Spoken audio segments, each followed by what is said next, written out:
They started out so good, too, and it was nice to see Denzel Mims on the field, and he looks like he's going to be a real player and, made some nice plays, nice catches. He looks great in his uniform. So you're thinking, all right, man, maybe we got something going on here because the Bills were to be had yesterday. The Bills have not played well now for 3 straight weeks, and this was going to be the opportunity for the Jets. But I think if I'm a Jet fan, I don't want to win. I really don't want to win.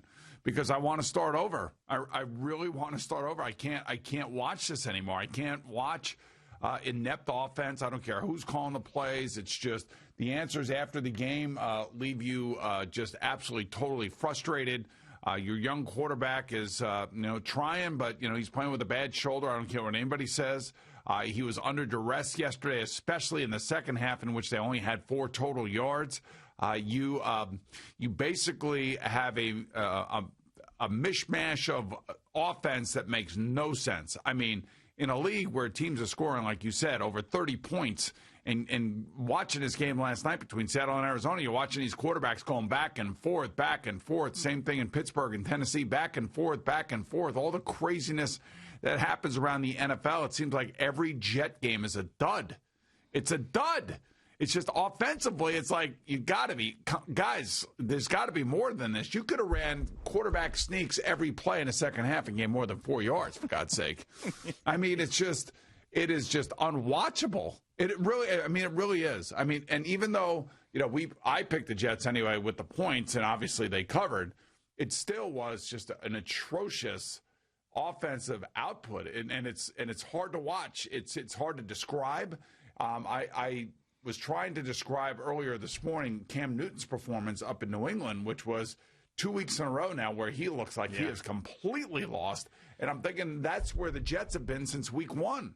Right. Yeah, I mean, at least there is some sort of history there this season with Cam Newton, as bad as he's been. You think that maybe they'll be able to bounce back at some point, but that was just an atrocity, as you mentioned, for Cam Newton, who has not been the same since he left the team with the COVID-19. He was asymptomatic, so it's not like he was really sick and came back, but he did leave the team for a couple weeks, came back, hasn't been the same player. But you tell me all the time how hard it is for a rookie in the NFL to succeed and how hard it was going to be for rookies this year to succeed with the limited training camp and no preseason games. But I see 2 guys in Justin Herbert and Joe Burrow who look like they've been playing in the NFL for 15 years apiece, out there throwing for 350 yards, 400 yards. Justin Herbert, 4 touchdowns yesterday, for crying out loud. And I understand these teams have better weapons than what the Jets have. I'm not even asking Sam Darnold and the Jets to do exactly that, but just something a little more. I mean, this was the worst day of looking around the NFL and saying, wow, if you compare the Jets to these teams or Sam Darnold to these teams or Adam Gase to this coach, I mean, if you did that yesterday, I mean, there's no hope. And that's why there's going to be a new coach and a new quarterback at the end of the year. So that is your hope at this point. But, I mean, other than, Dallas, of course, was terrible, and we understand what happened there to Andy Dalton, and that team is just a mess. And the New England Patriots were really bad. But there's just so many examples of guys that are succeeding, that are fearless, that are just – I could run through every one of these. We've done it every week. But it's like Sam Darnold, I mean, there is nothing there for him, and there's no positives anymore. And when he came back, that line came down, and he was missing Jamison Crowder yesterday, but still, he had other guys back. He can't do anything. He can't do anything. No, he can't. The amazing thing is watching the Joe Burrow game, he gets flattened by Myles Garrett. I mean, just absolutely flattened. Yeah. Balls fumbled. Cleveland gets the ball. He could have curled up and quit right then and there. Yep. He could have curled up and quit 2 weeks ago when he got absolutely hammered by the Baltimore Ravens. But all that kid has done is gotten back up behind center and continues to play extremely well. Now, he does have better players, and his rookie wide receiver, T. Higgins, has actually played every game with him as opposed to Denzel Mims, who just got here yesterday. But you're right about Justin Herbert and Joe Burrow. They look like they have been in the league for 10 years. And I'm telling you, if you ask both of them, they were totally honest with you.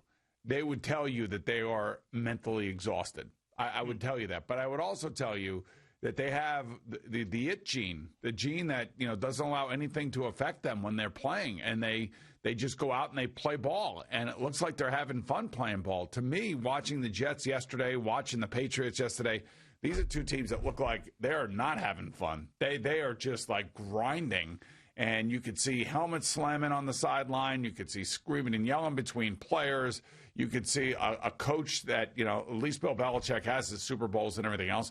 But you look at Adam Gase, he's perplexed, like, I don't have an answer for this. And if you don't have an answer for this, then you don't deserve to be here. Now, I'm not advocating for him to be fired in the middle of the season. I think you just let him, run it out. And then, whatever you want to decide, you can decide depending on where your draft pick is going to be and whether you're going to go after another quarterback. And I hate even saying that about Sam too, because I want him to do well. I want him to and Daniel Jones to do well. What I see is two quarterbacks that at times are under fire for sure, just like everybody else in the league is. And I'm going to say it, and the last time we heard this word, it was used by a personnel guy for the New York Giants, and his name was Jerry Reese, and he called his quarterback, Eli Manning, back in 2007, skittish. Both of these quarterbacks in New York are skittish right now. Both of them. And they look it. And you can feel it when you watch them. There are times where they look good in games, but they haven't been able to put four quarters together of quality football because they're worried about making mistakes, or they're worried about getting hit, and they're worried about other things that are affecting the way that they are playing. And, that's a mental thing. That's just more of them have to find the confidence from somewhere. And I'm not sure where it comes from. It's either play calling, it's either the guys you're playing with, it's practice, and we've all kind of gone through it. Maybe a few guys haven't. Maybe a few guys have been above the fray. But all of us who have ever played the position have gone through a crisis of confidence. And there is no question in my mind that Sam Darnold is suffering from that. I don't necessarily know that Daniel Jones has it as bad as Sam, but I do think he's got it. And I know that Cam Newton certainly has it in spades up there in New England, because he looks like he's completely lost. Right. I know he went from a guy who had all the confidence in the world and was looking great to someone who forgot how to play football in a matter of weeks. Now, I know there was a major change there for him as he was away and wasn't with the team, but I never thought that every ounce of talent would evaporate from him in a couple of weeks. But, if you look at all the offenses in the NFL and the two that are here with the Jets and Giants, they're playing different football than the rest of the league. The rest of the league is wide open. The rest of the league is throwing the ball. The rest of the league is not out of games. Think about the Arizona Cardinals last night against the Seattle Seahawks. Twice they're down 13. Game goes into overtime. They end up winning the game. The Tennessee Titans are down 27-7 in that game, and now they end up losing it, but they storm all the way back. The Browns and Bengals back and forth. It's just like... It's a different football. It's like arena football everywhere else, and it's the 1950s here with the Jets and Giants. Yeah, you're not kidding. How about what happened between the Lions and the Falcons? Oh, my goodness. Todd Gurley wants to not score. He does score. Matt Stafford comes back, and they end up winning that game. And they had to re-kick the extra point there, too, after a penalty. Or there was a penalty before. It was a personal foul. So it was a 48-yard extra point to win the game, but they did. But, yeah, it's just insanity. The whole day is insanity and fun and crazy. It was insanity. The Panthers and the Saints had an unbelievable game, 27-24 the Saints. The Buccaneers and Tom Brady, man, 2 weeks in a row now, over 40 points, looking like they're going to be unstoppable. They signed Antonio Brown, who I believe should not be allowed to be in the NFL until his off-the-field stuff is cleaned up and fixed up, and everybody knows exactly what's going on here, whether he's being falsely accused or whether or not he definitely does, gone through the charges against them. I think they're civil charges. I don't think they're criminal charges, but he's allowed to be back on the field after like a fourth chance now. The Chiefs scored 43 points yesterday. Patrick Mahomes really didn't have to do much. The 49ers went up there. They scored 33 points. Jimmy Garoppolo. The Chargers and the Jaguars, for God's sake, 39-29. I know. You are so right. And last night at the end of the game, when you watch the Seattle-Arizona game, so many things happen in these games. And one of the reasons why you're seeing a lot of these scores are because of turnovers. A lot of turnovers took place yesterday, a lot of interceptions, a lot of fumble recoveries all over the field. But teams that committed those turnovers were able to overcome those turnovers. The Jets can never overcome a turnover. Never, ever overcome a turnover. Never. Yeah, and if you think about next week, now I saw the line, I guess it opened up at 21.5. It came down a point at 20.5 because someone put a big bet on the Jets, I guess, somewhere to start because they thought they were going to cover. I mean, I don't know how you do. And I know the Jets covered yesterday, and maybe that's part of the thinking, but they never should have. Just one more of those field goals that was made that was missed yesterday by the Bills kicker puts them over those 10 points, would have been 11-point victory. I don't know how this isn't more like 24 to 27 range as opposed to 20 points. I mean, the Jets can't score. 6 out of the last 8 quarters, they've been shut out. They were shut out in a full game last week, and they had 4 yards of total offense in the second half yesterday. And you're telling me that the Kansas City Chiefs aren't going to put up 35 points on the Jets? It's going to be 35-3, somewhere in that range or more. It's just, I just 20 points is such a lock with the Chiefs. Maybe I'll look back and regret it, but I don't understand how that spread isn't higher with how bad the Jets are offensively. And no, it's not going to get any better. There's not going to be any sort of savior that is going to come in here. Like, you tell me if Jamison Crowder plays, that's going to be the difference between, 21 points and 6? Stop. You know, the amazing thing is, totally depleted. The amazing thing is that, obviously they're at Kansas City this week, and then after that, they have the New England Patriots on Monday Night Football at home on the 9th, Monday the 9th. So think about that for a second. And then they go into their bye week, and coming out of the bye week is the Chargers, at the Chargers, Tua Tagovailoa and Miami. The Raiders come here, at Seattle, at the Rams, here versus Cleveland, and then at New England. Yeah, I mean, they actually have a shot to beat the Patriots if they continue to play like that. I mean, really, that's about the only shot that they have, and it's amazing that I'm even saying that, but that might be the best chance that they have to win a game is against New England if Cam Newton looks this bad or he gets benched or whatever goes on there. Well, they also have mitigating circumstances, too, so they had the most guys opt out because of COVID-19. They also have had a number of injuries on the offensive line. They have shuffled guys in and out on that offensive line for the last 3 weeks, and it's showing itself. And they've had COVID-19 list guys, including Stephon Gilmore and, of course, Cam Newton, plus a couple guys on the offensive line. So they've actually had some circumstances. I don't necessarily know that there's another team that has actually played games that has been affected more than the New England Patriots when it comes to COVID-19. Yeah, I mean, when you talk about going back to the beginning and all the guys opting out, I think that's what puts them over the top. I know that the Titans had to deal with a lot. Yeah, but they didn't play. Remember, they didn't play. Their game got postponed. Right, they had essentially their bye week moved up because of it. So, yeah, the Patriots for sure had to get on that plane in 2 separate planes and everything else, and they've dealt with a lot of crap here. But still, I mean, getting blown out like that yesterday is really inexcusable regardless of the circumstances. And what a shame it would be. The Giants would probably be the favorites to win the NFC East this morning. It might only last a week, but they would have been the favorites to win the NFC East if they had held on Thursday night, because the Cowboys are completely lost. They would have won back-to-back division games against Washington and Philadelphia. They would have been on a 2-game winning streak. You would have thought that tied for first, the Giants would have been favorites to win the division. I go back 2 games where they have an Evan Ingram touchdown callback inexplicably, and they screw up their fake field goal. Yeah, well, they should have won that game. They should have had a 3-game winning streak in their division. Yeah. I mean, and I know Giant fans are livid because of the losing that's been going on over the last 3.5 years. And you could even say 7 out of the last 8 years, and rightfully so. But sooner or later you have to decide, are you going to finally just let a group of men try to do their job and work through it, or are you going to continue to change? And every time you change somebody who's made decisions or fire somebody who's made decisions and you bring somebody else in, they try to undo all those bad decisions. You know what I mean? So you end up getting further and further away from actually getting halfway decent. And nobody wants to be halfway decent. Everybody wants to be good for a long period of time. So it's about young players. It's about cheap players. And the interesting thing is that the salary cap's going down next year. It's going down next year. And there are going to be teams that are going to be over the salary cap that are going to have to jettison good football players. So the smart team is going to be a team that is going to have a lot of money under the salary cap to be able to either acquire somebody via trade, maybe like the NHL is doing now.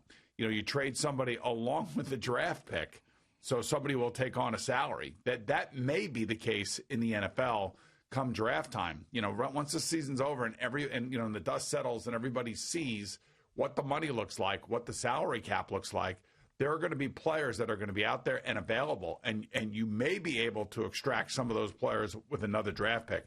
And I think really what Joe Douglas is trying to do now, forget about what we see on the field, because it has nothing to do with what he is trying to do setting up this offseason.